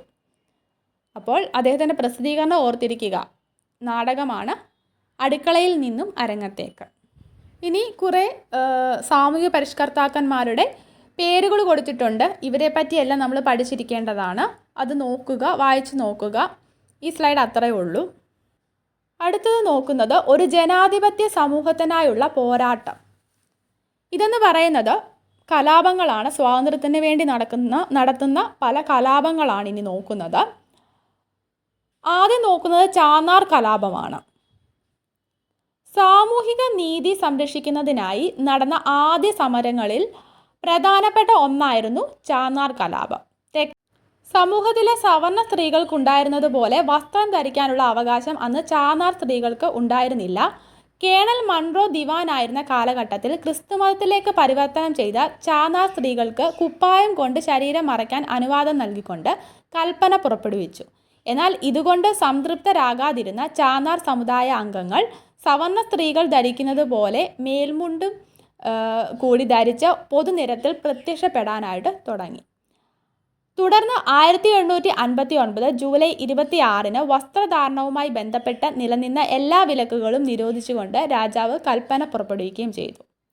അപ്പോൾ മേൽമുണ്ട് ധരിക്കാൻ വേണ്ടി നടത്തിയ സമരമാണ് ചാന്നാർ കലാപം എന്ന് പറയുന്നത്. ഡേറ്റ് ഓർത്തിരിക്കുക, 1859 ജൂലൈ 26. അടുത്തത് വൈക്കം സത്യാഗ്രഹമാണ്. അയിത്തോച്ചാടനത്തിനായി കേരളത്തിൽ നടന്ന ആദ്യത്തെ പ്രധാന പ്രക്ഷോഭമായിരുന്നു വൈക്കം സത്യാഗ്രഹം. 1924-25 ആയിരുന്നു ഇത് നടന്നത്. വൈക്കം ക്ഷേത്രത്തിന് സമീപമുള്ള റോഡുകളിൽ കൂടി അവർണർക്ക് നടക്കുന്നതിനുള്ള അവകാശം നേടുക എന്നതായിരുന്നു ഈ വൈക്കം സത്യാഗ്രഹത്തിൻ്റെ ലക്ഷ്യം. അപ്പോൾ അവർണർക്ക് വൈക്കം ക്ഷേത്രത്തിന് സമീപമുള്ള റോഡുകളിൽ കൂടി നടക്കുന്നതിന് ഉള്ള അവകാശത്തിന് വേണ്ടിയുള്ള സത്യാഗ്രഹമാണ് വൈക്കം സത്യാഗ്രഹം. ഇതിന് നേതൃത്വം കൊടുക്കുന്നത് ആരൊക്കെയാണ് എന്ന് നോക്കുക. പ്രധാനമായിട്ടും ടി.കെ. മാധവനാണ്. ടി.കെ. മാധവൻ, മന്നത്ത് പത്മനാഭൻ, അതുപോലെ CV കുഞ്ഞിരാമൻ, കെ. കേളപ്പൻ. മന്നത്ത് പത്മനാഭൻ്റെ നേതൃത്വത്തിൽ നടന്ന സവർണ ജാഥ ഈ സത്യാഗ്രഹത്തിൻ്റെ ഒരു പ്രധാന പ്രത്യേകതയായിരുന്നു. അപ്പോൾ വൈക്കം സത്യാഗ്രഹവുമായിട്ട് അനുബന്ധിച്ച് നടന്നതാണ് സവർണ ജാഥ. അത് ആരുടെ നേതൃത്വത്തിലാണ് നടന്നത്? മന്നത്ത് പത്മനാഭൻ്റെ നേതൃത്വത്തിലാണ്. ഈ ജാഥയിലെ അംഗങ്ങൾ തിരുവനന്തപുരത്ത് വരികയും റാണിയായ സേതുലക്ഷ്മി ബായിക്ക് നിവേദനം സമർപ്പിക്കുകയും ചെയ്തു. വൈക്കം സത്യാഗ്രഹവും സവർണ ജാഥയും ക്ഷേത്രപ്രവേശനത്തിന് അനുകൂലമായ പൊതുജന അഭിപ്രായത്തെ സ്വാധീനിക്കുന്നതിന് സഹായകമായി. ഒടുവിൽ മഹാത്മാഗാന്ധിയുടെ മധ്യസ്ഥതയിൽ 1925 സത്യാഗ്രഹം വിജയകരമായി അവസാനിച്ചു. അപ്പോൾ ഗാന്ധിജി രണ്ടാമത് വരുന്ന 1920 ഗാന്ധിജി ആദ്യമായിട്ട് ഖിലാഫത്ത് പ്രസ്ഥാനവുമായിട്ട് ബന്ധപ്പെട്ട് വരുന്നത്. പിന്നീട് രണ്ടാമത് വരുന്നത് വൈക്കം സത്യാഗ്രഹവുമായിട്ട് ബന്ധപ്പെട്ട് 1925 കേരളത്തിൽ വരുന്നത്. 1925 നവംബർ 23 ക്ഷേത്രത്തിൻ്റെ കിഴക്കേ നടയിലേക്ക് നയിക്കുന്ന 2 പാതകൾ ഒഴികെ ക്ഷേത്രത്തിൻ്റെ 3 വശങ്ങളിൽ കൂടിയുള്ള റോഡുകളും എല്ലാ വിഭാഗം ജനങ്ങൾക്കുമായി തുറന്നുകൊടുത്തു. ഇനി ഗുരുവായൂർ സത്യാഗ്രഹമാണ്. 1931-32 ഗുരുവായൂർ സത്യാഗ്രഹം കേരളത്തിലെ സാമൂഹ്യ പരിഷ്കരണ പ്രസ്ഥാനത്തിൻ്റെ ചരിത്രത്തിലെ മറ്റൊരു പ്രധാന നാഴികക്കല്ലായിരുന്നു. അപ്പോൾ ഗുരുവായൂർ സത്യാഗ്രഹം വർഷം ഓർത്തിരിക്കുക, 1931-32. ഗുരുവായൂർ ക്ഷേത്രം എല്ലാ ഹിന്ദുക്കൾക്കുമായി തുറന്നു കൊടുക്കുക എന്നതായിരുന്നു സത്യാഗ്രഹത്തിൻ്റെ ലക്ഷ്യം. കോഴിക്കോട് സാമൂതിരിയുടെ അധീനതയിലായിരുന്ന ക്ഷേത്രം പൂർണ്ണമായും സവർണർക്കായി നിയന്ത്രിക്കപ്പെട്ടിരുന്നു. 1931 നവംബർ 1 കെ കേളപ്പൻ, മന്നത്ത് പത്മനാഭൻ എന്നിവരുടെ നേതൃത്വത്തിൽ സത്യാഗ്രഹം ആരംഭിച്ചു. കെ കേളപ്പൻ ക്ഷേത്രത്തിന് മുന്നിൽ അനിശ്ചിതകാല നിരാഹാരം ആരംഭിച്ചു. ഇതിൻ്റെ വോളണ്ടിയർ ക്യാപ്റ്റൻ ആയിരുന്നത് AK ഗോപാലനാണ്. തുടർന്ന് ഗാന്ധിജിയുടെ ഉപദേശപ്രകാരം സത്യാഗ്രഹം അവസാനിപ്പിക്കുകയും ചെയ്തു. അതിനുശേഷം അവർണർക്ക് ക്ഷേത്രപ്രവേശനം നൽകുന്നതുമായി ബന്ധപ്പെട്ട പ്രശ്നത്തിൽ പൊതുജന അഭിപ്രായം ആരായുന്നതിനു വേണ്ടി പൊന്നാനി താലൂക്കിൽ പരിമിതമായ ജനഹിത പരിശോധന നടത്തി. ഈ ജനഹിത പരിശോധന അവർണർ ക്ഷേത്രപ്രവേശനം നടത്തുന്നതിന് ഭൂരിഭാഗം ജനങ്ങളും അനുകൂലമാണെന്ന വസ്തുത വെളിപ്പെടുത്തി. എന്നാൽ താഴ്ന്ന ജാതിക്കാർക്ക് ക്ഷേത്രപ്രവേശനം നേടുക എന്ന അടിയന്തര ലക്ഷ്യം നേടുന്നതിൽ ഗുരുവായൂർ സത്യാഗ്രഹം പരാജയപ്പെട്ടു. എന്നിരുന്നാലും എല്ലാവർക്കും ക്ഷേത്രപ്രവേശനം എന്ന പൊതുജന അഭിപ്രായം സംഘടിപ്പിക്കാൻ ഇതിന് കഴിഞ്ഞു. അപ്പോൾ ഗുരുവായൂർ സത്യാഗ്രഹം പരാജയമായിരുന്നു, വൈക്കം സത്യാഗ്രഹം വിജയമായിരുന്നു. ആധുനിക കാലത്തെ അത്ഭുതം. തൻ്റെ രാജ്യത്തെ എല്ലാ ക്ഷേത്രങ്ങളും ജാതി വിവേചനം കൂടാതെ എല്ലാ ഹിന്ദുക്കൾക്കുമായി തുറന്നു നൽകിക്കൊണ്ട് തിരുവിതാംകൂറിലെ ഭരണാധികാരിയായ ശ്രീ ചിത്തിര തിരുനാൾ ബാലരാമവർമ്മ 1936 നവംബർ 12 പുറപ്പെടുവിച്ച ക്ഷേത്രപ്രവേശന വിളംബരം ക്ഷേത്രപ്രവേശന പ്രസ്ഥാനത്തിൻ്റെ ഏറ്റവും വലിയ വിജയത്തെ കുറിച്ചു. ഇന്ത്യയിലെ തന്നെ ഇത്തരത്തിലുള്ള ആദ്യത്തെ വിളംബരമായ ഇത് ഒരു ചരിത്രരേഖയായിരുന്നു. ഗാന്ധിജി ഈ വിളംബരത്തെ ആധുനിക കാലത്തെ അത്ഭുതം എന്ന് വിശേഷിപ്പിച്ചു. അപ്പോൾ ക്ഷേത്രപ്രവേശനം പുറപ്പെടുവിച്ചത് ആരാണ്? ചിത്തിര തിരുനാളാണ്. ഡേറ്റ് ഓർത്തിരിക്കുക, 1936 നവംബർ 12. ഈ വിളംബരത്തെ ആധുനിക കാലത്തെ അത്ഭുതം എന്ന് വിശേഷിപ്പിച്ചത് ആരാണ്? ഗാന്ധിജിയാണ്. ഇത് കേരള സമൂഹത്തിൽ നിശബ്ദവും രക്തരഹിതവുമായ ഒരു വിപ്ലവം കൊണ്ടുവന്നു. അവർണർക്ക് തങ്ങളുടെ രാജ്യങ്ങളിലെ ക്ഷേത്രങ്ങൾ തുറന്നു കൊടുത്തുകൊണ്ട് കൊച്ചിയിലെയും മലബാറിലെയും ഭരണകൂടങ്ങൾ സമാനമായ നിയമങ്ങൾ നടപ്പിലാക്കി. അടുത്തത് പാലിയം സത്യാഗ്രഹമാണ്. 1947 മുതൽ 48 മാർച്ച് വരെ നടന്ന പാലിയം സത്യാഗ്രഹം അയിത്തോച്ചാടനത്തിനായി കേരളത്തിൽ നടന്ന മറ്റൊരു പ്രധാന പ്രക്ഷോഭമായിരുന്നു. കൊച്ചി രാജ്യത്തിൽ ക്ഷേത്രങ്ങളിലേക്കും സവർണരുടെ ഭവനങ്ങളിലേക്കും പോകുന്ന സമീപ റോഡുകളിലും അവർണർക്ക് പ്രവേശനം ഉണ്ടായിരുന്നില്ല. അപ്പോൾ കൊച്ചി രാജ്യത്തിൽ ക്ഷേത്രങ്ങളിലേക്കും സവർണരുടെ ഭവനങ്ങളിലേക്കും പോകുന്ന സമീപ റോഡുകളിലും അവർണർക്ക് പ്രവേശനം ഉണ്ടായിരുന്നില്ല. കൊച്ചിയിലെ മുൻ മന്ത്രിമുഖ്യനായിരുന്ന പാലിയത്തച്ഛൻ്റെ ചേന്നമംഗലത്തുള്ള വീടിന് മുന്നിലുള്ള റോഡിൽ കൂടി നടക്കാനുള്ള അവർണരുടെ ശ്രമങ്ങൾ സംഘർഷത്തിലേക്ക് നയിച്ചു. ഈ സാഹചര്യത്തിൽ പാലിയം റോഡ് എല്ലാവർക്കും തുറന്നു കൊടുക്കാൻ പാലിയം കുടുംബത്തെ നിർബന്ധിക്കുന്നതിനായി കൊച്ചി രാജ്യ പ്രജാമണ്ഡലം, അതുപോലെ കമ്മ്യൂണിസ്റ്റ് പാർട്ടി, SNDP യോഗം തുടങ്ങിയവർ സംയുക്തമായി ഒരു സത്യാഗ്രഹം സംഘടിപ്പിച്ചു. C. കേശവൻ തുടക്കം കുറിച്ച സത്യാഗ്രഹം 1947 ഡിസംബർ 4 ആരംഭിച്ചു. സത്യാഗ്രഹികളിൽ ഒരാളായ AG വേലായുധൻ്റെ മരണത്തെ തുടർന്ന് സത്യാഗ്രഹം പിൻവലിക്കുകയും ചെയ്തു. 1948 ഏപ്രിലിൽ കൊച്ചിയിലെ എല്ലാ ക്ഷേത്രങ്ങളും എല്ലാ വിഭാഗം ഹിന്ദുക്കൾക്കുമായി തുറന്നുകൊടുത്തു. അപ്പോൾ പാലിയം സത്യാഗ്രഹത്തോടനുബന്ധിച്ച് കൊല്ലപ്പെട്ടതാരാണ്? AG വേലായുധനാണ്. 1947 ഡിസംബർ 4 സത്യാഗ്രഹം ആരംഭിക്കുന്നത്. ഇതിന് നേതൃത്വം കൊടുത്തത് ആരാണ്? ഇതിന് നേതൃത്വം കൊടുത്തത് C. കേശവനാണ്. പാലിയം സത്യാഗ്രഹത്തിന് നേതൃത്വം കൊടുത്തത് C. കേശവനാണ്. 1948 ഏപ്രിലിൽ കൊച്ചിയിലെ എല്ലാ ക്ഷേത്രങ്ങളും എല്ലാ വിഭാഗം ഹിന്ദുക്കൾക്കുമായി തുറന്നുകൊടുത്തു. തുടർന്ന് അവർണർക്കും ഹിന്ദുക്കൾക്കും പാലിയം റോഡിൽ കൂടി സഞ്ചരിക്കാനുള്ള സ്വാതന്ത്ര്യവും ലഭിച്ചു. ഇനി അടുത്തത് ദേശീയ പ്രസ്ഥാനമാണ്, നാഷണൽ മൂവ്മെൻ്റ് ആണ് നോക്കുന്നത്. ആദ്യഘട്ടത്തിൽ ഇന്ത്യൻ നാഷണൽ കോൺഗ്രസിൻ്റെ പ്രവർത്തനം കേരളത്തിൽ ദുർബലമായിരുന്നു. C. ശങ്കരൻ നായർ, G.P. പിള്ള എന്നിവരായിരുന്നു ഇന്ത്യൻ നാഷണൽ കോൺഗ്രസിൻ്റെ ആദ്യകാല പ്രമുഖ നേതാക്കൾ. 1897 നടന്ന INCയുടെ അമരാവതി സമ്മേളനത്തിന് അധ്യക്ഷം വഹിച്ചത് C. ശങ്കരൻ നായർ ആയിരുന്നു. അപ്പോൾ INC-യുടെ സമ്മേളനത്തിന് അധ്യക്ഷം വഹിക്കുന്ന മലയാളി ആരാണ്? C. ശങ്കരൻ നായരാണ്. ഏത് സമ്മേളനമാണ്? അമരാവതി സമ്മേളനത്തിലാണ്. 1897 അമരാവതി സമ്മേളനം നടക്കുന്നത്. ദേശീയ പ്രസ്ഥാനം കൊച്ചിയിലും തിരുവിതാംകൂറിലും ഉള്ളതിനേക്കാൾ മലബാറിൽ ശക്തമായിരുന്നു. അപ്പോൾ കൊച്ചിയിലും തിരുവിതാംകൂറിലും ഉള്ളതിനേക്കാളും ശക്തമായിരുന്നു മലബാറിൽ ദേശീയ പ്രസ്ഥാനം. മലബാർ ബ്രിട്ടീഷുകാരുടെ നേരിട്ടുള്ള ഭരണത്തിലും കൊച്ചിയും തിരുവിതാംകൂറും രാജാക്കന്മാർ ഭരിച്ചിരുന്ന നാട്ടുരാജ്യങ്ങളും ആണ് ഇതിന് കാരണം എന്ന് പറയുന്നത്. കേരളത്തിലെ ദേശീയ പ്രസ്ഥാനവുമായി ബന്ധപ്പെട്ട ചില പ്രധാന സംഭവങ്ങൾ ഒരു പട്ടികയാക്കി തന്നിട്ടുണ്ട്. അത് നമുക്ക് നോക്കാം. ആദ്യം നോക്കുന്നത് കൊച്ചിയിലേതാണ്. 1921 കേരള പ്രവിശ്യ കോൺഗ്രസ് കമ്മിറ്റി പ്രവർത്തനം ആരംഭിക്കുന്നു. കേരള പ്രവിശ്യ കോൺഗ്രസ് കമ്മിറ്റി പ്രവർത്തനം ആരംഭിക്കുന്നത് 1921 എന്താണ്? കേരള പ്രവിശ്യ കോൺഗ്രസ് കമ്മിറ്റി പ്രവർത്തനം ആരംഭിക്കുന്നത് 1921. അടുത്തത് നോക്കുന്നത് 1936 എന്താണ്? വൈദ്യുതി പ്രക്ഷോഭം ഉണ്ടാകുന്നു. 1936 വൈദ്യുതി പ്രക്ഷോഭം ഉണ്ടാകുന്നു. തൃശ്ശൂർ പട്ടണത്തിലെ വൈദ്യുതി വിതരണം സ്വകാര്യ ഏജൻസിയെ ഏൽപ്പിക്കാനുള്ള ദിവാൻ ഷൺമുഖം ചെട്ടിയുടെ തീരുമാനത്തിന് എതിരായിട്ട് തൃശ്ശൂരിൽ നടന്നതാണ് വൈദ്യുതി പ്രക്ഷോഭം. അടുത്തത് നോക്കുന്നത് 1942 പ്രജാമണ്ഡലത്തിൻ്റെ നേതൃത്വത്തിൽ ക്വിറ്റ് ഇന്ത്യ പ്രസ്ഥാനം വരുന്നു. 1942 1946 കൊച്ചിയിലെ ഉത്തരവാദിത്ത ഭരണം സ്ഥാപിക്കുന്നതിന് വേണ്ടി പ്രജാമണ്ഡലത്തിൻ്റെ നേതൃത്വത്തിൽ രാജ്യവ്യാപകമായിട്ട് പ്രക്ഷോഭം നടക്കുന്നു. കൊച്ചിയിലെ ഉത്തരവാദിത്ത ഭരണം സ്ഥാപിക്കുന്നതിന് വേണ്ടി പ്രക്ഷോഭം നടക്കുന്നത് 1946. ഇനി 1948 ഈ ഇക്കണ്ട വാര്യർ പ്രധാനമന്ത്രിയായി.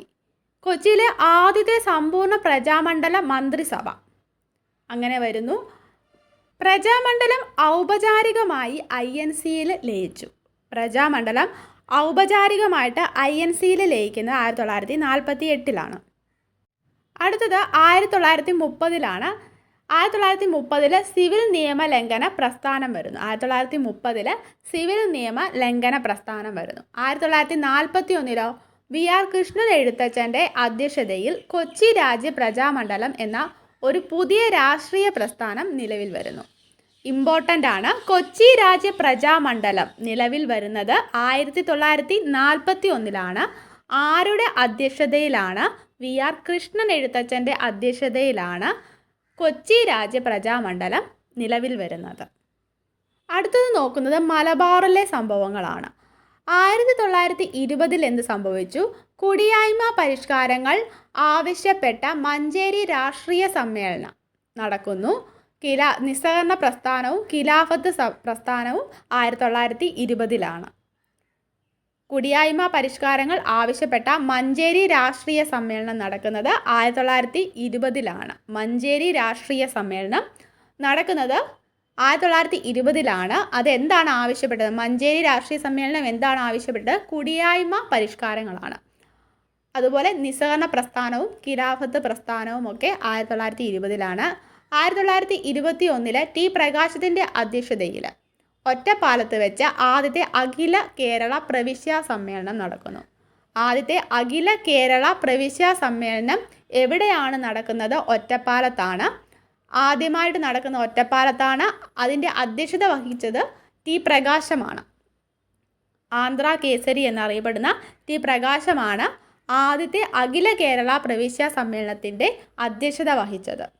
വാര്യംകുന്നത്ത് കുഞ്ഞഹമ്മദ് ഹാജി, സീതി കോയ തങ്ങൾ, ആലി മുസലിയാർ എന്നിവരുടെ നേതൃത്വത്തിൽ ബ്രിട്ടീഷ് ആധിപത്യത്തിനും ഭൂപ്രഭുത്വത്തിനും എതിരായി മലബാർ കലാപം.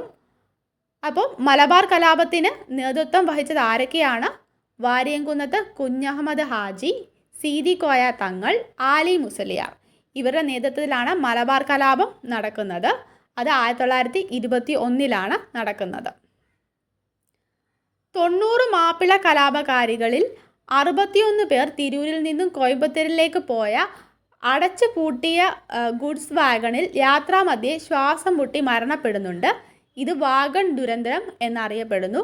അതും വാഗൺ ദുരന്തം നടക്കുന്നത് 1921 മാപ്പിള കലാപത്തോട് അനുബന്ധിച്ചാണ് വാഗൺ ട്രാജഡി നടക്കുന്നത്.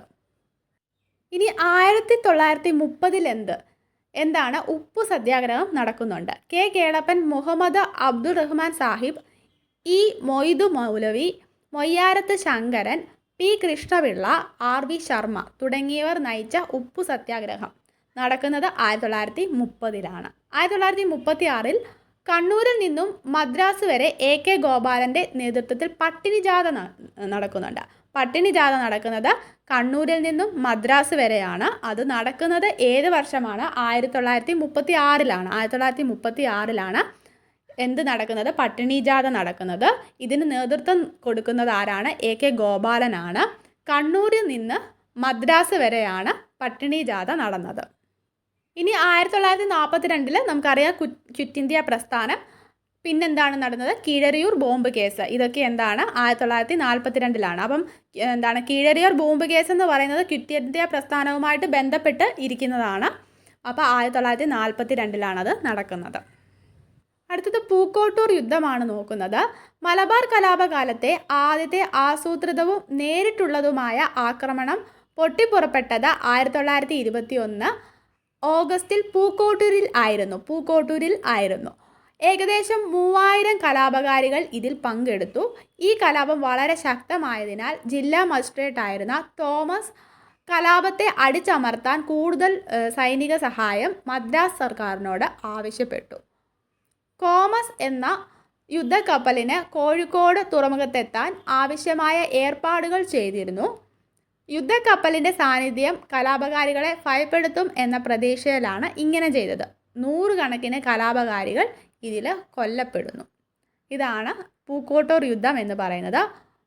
മലബാർ കലാപകാലത്ത് ആദ്യത്തെ ആസൂത്രിതവും നേരിട്ടുള്ളതുമായിട്ടുള്ള ആക്രമണമാണ് പൂക്കോട്ടൂർ യുദ്ധം. അപ്പോൾ പൂക്കോട്ടൂർ യുദ്ധം എന്തുമായിട്ട് ബന്ധപ്പെട്ടിരിക്കുന്നു?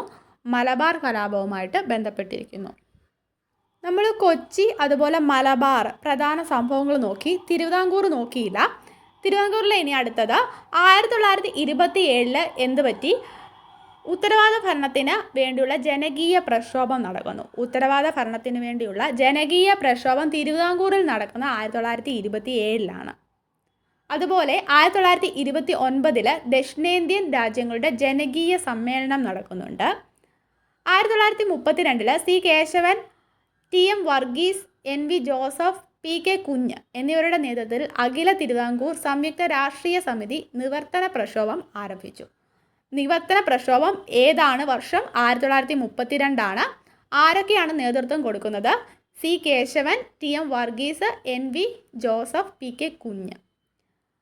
അപ്പോൾ ചോദിക്കാം നിവർത്തന പ്രക്ഷോഭവുമായിട്ട് ബന്ധപ്പെട്ടത് ആരൊക്കെ എന്നൊക്കെ. അപ്പോൾ ആരൊക്കെയാണ്? C Kesavan, T M Varghese, N V Joseph, P K Kunju. Sreemoolam പ്രജാസഭയിലേക്ക് സ്വത്തടിസ്ഥാനത്തിന് പകരം ജനസംഖ്യാ അടിസ്ഥാനത്തിൽ വോട്ടവകാശം ആവശ്യപ്പെട്ടായിരുന്നു സമരം സംഘടിപ്പിക്കപ്പെട്ടത്. നിവർത്തന പ്രക്ഷോഭം എന്ന് പറയുന്നത് ശ്രീമൂലം പ്രജാസഭയിലേക്ക് സ്വത്തടിസ്ഥാനത്തിന് പകരം എന്താണ്? ജനസംഖ്യാ അടിസ്ഥാനത്തിൽ വോട്ടവകാശം ആവശ്യപ്പെട്ടായിരുന്നു സമരം സംഘടിപ്പിച്ചത്. ഇനി 1938 ഉത്തരവാദ ഭരണം നേടുന്നതിനായിട്ട് പട്ടം എ താണുപിള്ള ആദ്യ പ്രസിഡന്റായി തിരുവിതാംകൂർ സ്റ്റേറ്റ് കോൺഗ്രസ് രൂപീകരിക്കപ്പെട്ടു. അപ്പോൾ തിരുവിതാംകൂർ സ്റ്റേറ്റ് കോൺഗ്രസ് രൂപീകരിക്കപ്പെട്ടത് എന്തിനാണ് രൂപീകരിക്കപ്പെട്ടത്? ഉത്തരവാദ ഭരണം നേടുന്നതിനായിട്ടാണ്. ആരായിരുന്നു ആദ്യത്തെ പ്രസിഡന്റ്? പട്ടം എ താണുപിള്ളയായിരുന്നു. തിരുവിതാംകൂർ സ്റ്റേറ്റ് കോൺഗ്രസ് രൂപീകരിക്കപ്പെട്ടത് ഏത് വർഷമാണ്? 1938. അതുപോലെ 1938 രാജ്യമൊട്ടാകെ സിവിൽ നിയമലംഘനം സമരം നടക്കുന്നത്. അക്കാമ ചെറിയാൻ നയിച്ച സ്റ്റേറ്റ് കോൺഗ്രസ് ആക്ഷൻ കൗൺസിലിൻ്റെ വമ്പിച്ച പ്രകടനം തിരുവനന്തപുരത്ത് നടക്കുന്നതും 1938. ഉത്തരവാദ ഭരണത്തെക്കുറിച്ച് പറഞ്ഞു. ഉത്തരവാദ ഭരണകൂടം എന്നാൽ എന്താണ്? ജനങ്ങളുടെ ആഗ്രഹത്തെ മാനിക്കുന്ന ഭരണകൂടമാണ് ഉത്തരവാദ ഭരണകൂടം. ഇനി ജനകീയ സമരങ്ങൾ നോക്കാം. Popular struggles. കേരളത്തിലെ സ്വാതന്ത്ര്യ സമര പ്രസ്ഥാനത്തിൻ്റെ ഒരു പ്രധാന സവിശേഷത തൊഴിലാളികളുടെയും കർഷകരുടെയും സജീവ പങ്കാളിത്തമായിരുന്നു. സോഷ്യലിസ്റ്റ്, കമ്മ്യൂണിസ്റ്റ് ആശയങ്ങളുടെ നേതാക്കളാണ് കർഷകരെയും തൊഴിലാളികളെയും സംഘടിപ്പിക്കാനുള്ള ശ്രമങ്ങൾക്ക് നേതൃത്വം നൽകിയത്. 1930കളിൽ സോഷ്യലിസ്റ്റ് ആശയങ്ങളും ഇടതുപക്ഷ രാഷ്ട്രീയവും കേരളത്തിൽ വേരുറപ്പിക്കാൻ തുടങ്ങി. കോൺഗ്രസ് സോഷ്യലിസ്റ്റുകൾ എന്നറിയപ്പെട്ട ഇന്ത്യൻ നാഷണൽ കോൺഗ്രസിലെ ഇടതുപക്ഷ വിഭാഗം ഈ പ്രസ്ഥാനത്തിന് നേതൃത്വം നൽകി. സോഷ്യലിസ്റ്റ് ആശയങ്ങൾക്ക് ലഭിച്ച പ്രചാരം ചില ജനകീയ സമരങ്ങൾക്ക് വഴിയൊരുക്കി. 1941 കയ്യൂർ സമരവും 1946 പുന്നപ്ര വയലാർ സമരവും ഇക്കൂട്ടത്തിൽ ഏറ്റവും പ്രധാന സമരങ്ങളാണ്. അപ്പോൾ കയ്യൂർ സമരം എന്നാണ് 1941 1946 പുന്നപ്ര വയലാർ സമരം. മലബാറിലെ തൊഴിലാളികളും കർഷകരും 1940 സെപ്റ്റംബർ 15 അടിച്ചമർത്തൽ വിരുദ്ധ ദിനമായിട്ട് സംഘടിപ്പിച്ചു. അപ്പോൾ മലബാറിലെ തൊഴിലാളികളും കർഷകരും അടിച്ചമർത്തൽ വിരുദ്ധ ദിനമായിട്ട് സംഘടിപ്പിച്ചത് ഏത് ദിവസമാണ്? 1940 സെപ്റ്റംബർ 15 കണ്ണൂരിലെ മൊറഴയിൽ നടന്ന കർഷക സമ്മേളനത്തിൻ്റെ നേർക്കുണ്ടായ പോലീസ് നടപടി കലാപത്തിലേക്ക് നയിക്കുകയും ഇതിനെ സർക്കാർ ക്രൂരമായി അടിച്ചമർത്തുകയും ചെയ്തു.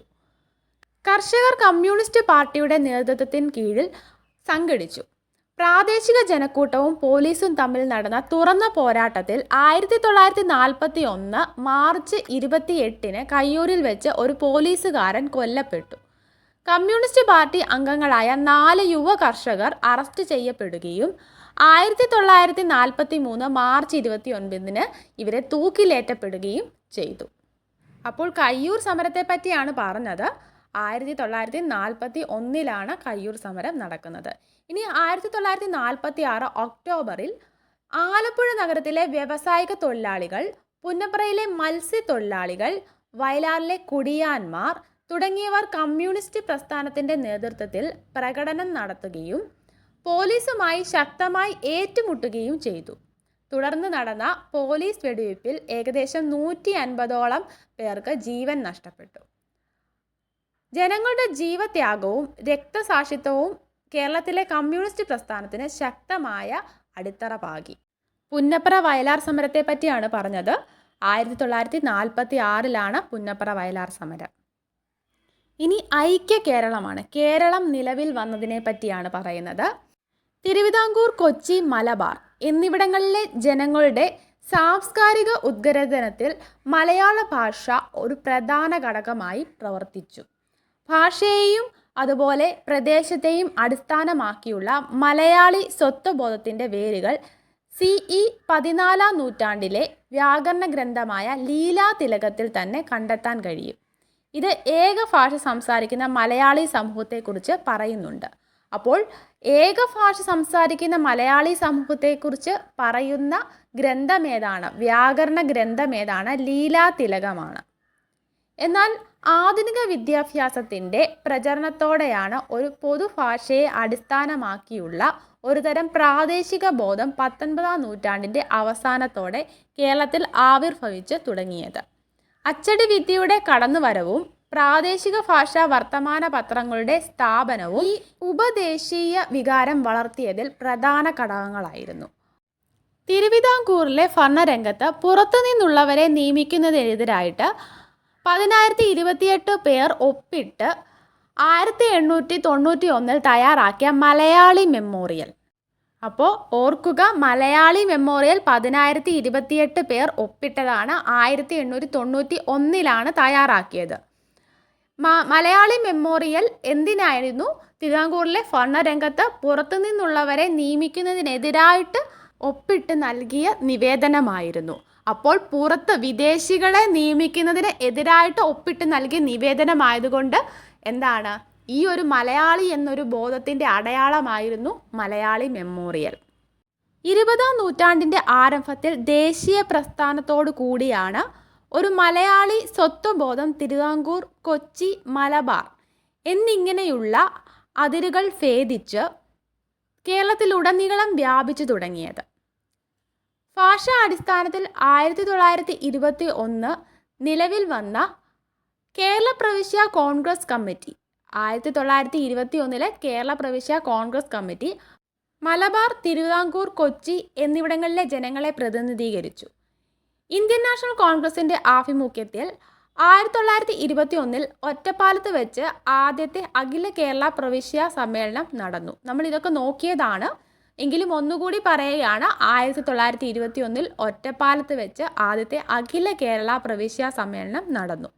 ഈ സമ്മേളനത്തിലാണ് ആദ്യമായി മലബാർ, കൊച്ചി, തിരുവിതാംകൂർ എന്നിവിടങ്ങളിലെ പ്രതിനിധികൾ ഒരുമിച്ച് പങ്കെടുത്തത്. ഉപദേശീയതയ്ക്ക് വേണ്ടിയുള്ള ഈ ഉദ്വേഗം EMS നമ്പൂതിരിപ്പാട് രചിച്ച 1.25 കോടി മലയാളികൾ പോലെയുള്ള ഗ്രന്ഥങ്ങളിൽ പ്രതിഫലിച്ചു. 1947 ഏപ്രിലിൽ തൃശ്ശൂരിൽ K. കേളപ്പൻ്റെ അധ്യക്ഷതയിൽ നടന്ന ഐക്യ കേരള സമ്മേളനം ഐക്യ കേരളത്തിൻ്റെ രൂപീകരണം ആവശ്യപ്പെട്ടുകൊണ്ട് ഒരു പ്രമേയം പാസാക്കി. അപ്പോൾ ഐക്യ കേരള സമ്മേളനം എന്ത് ചെയ്തു? ഐക്യ കേരളത്തിൻ്റെ രൂപീകരണത്തിന് വേണ്ടിയുള്ള പ്രമേയം പാസാക്കി. ഐക്യ കേരള സമ്മേളനം അധ്യക്ഷത വഹിച്ചത് K. കേളപ്പനാണ്.